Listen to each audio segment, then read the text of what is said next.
Okay, and so for this last one, what mass of NH3 is required to produce 125 grams of NO2 if the percentage yield for the reaction is 67.2? And they gave us the equation here. So this one is actually not that bad. So what we're going to do is we're going to start off with the percentage yield equation. So we know that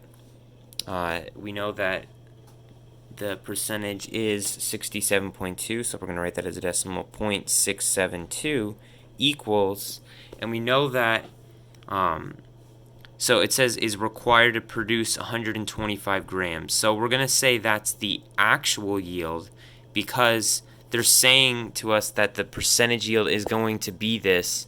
How much would we have to produce in order to reach exactly this? So it's a little difficult to understand, but that means that if it was working at 100%, that's what we're originally looking for, because we want to find how many grams of NH3 is required to produce that theoretical yield, and since we know what percentage yield is present, that's going to offset it and actually produce 125. So we're going to put 125 on top, and then we're going to put the theoretical yield as x. So multiply both sides by x, and then divide both sides by 0.672, right? And so we're going to find out that x equals about 186.012 grams of NO2. So that's what the theoretical yield of it originally should have been.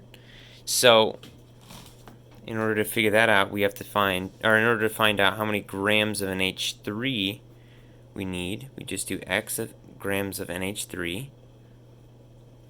times its 1 mole per 17.031 grams, and then as you can see here, it's 4 NH3 and then 4 NO2. So it doesn't really matter, but I'm just writing it to show you conceptually.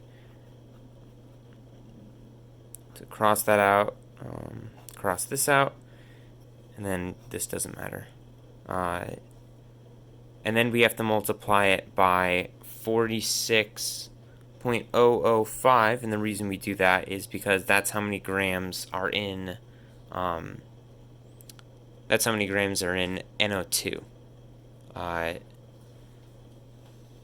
That's the grams per 1 mole of NO2.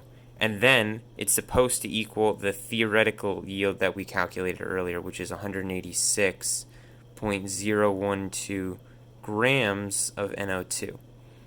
So this is grams of NH3 to moles of NH3 transferred to moles of NO2 transferred to grams of NO2.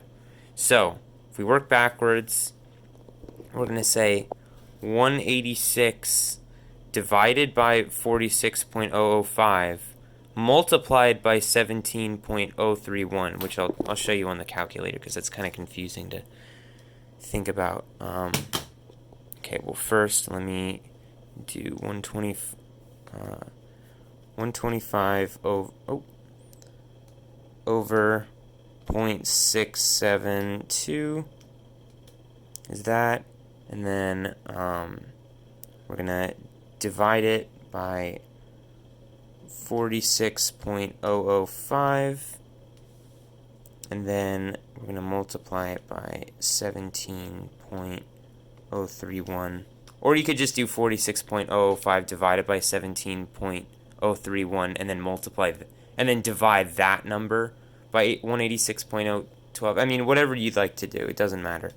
And then you should get 68.86 grams of NH3. And just to explain it one more time, just in case, so that means that you need 68.8 grams, I wrote grams twice, of NH3 to produce, so if you had 100% theoretical yield, you need 68.8 grams of NH3, oh, I'm sorry, wait, not 8, excuse me, 68.9.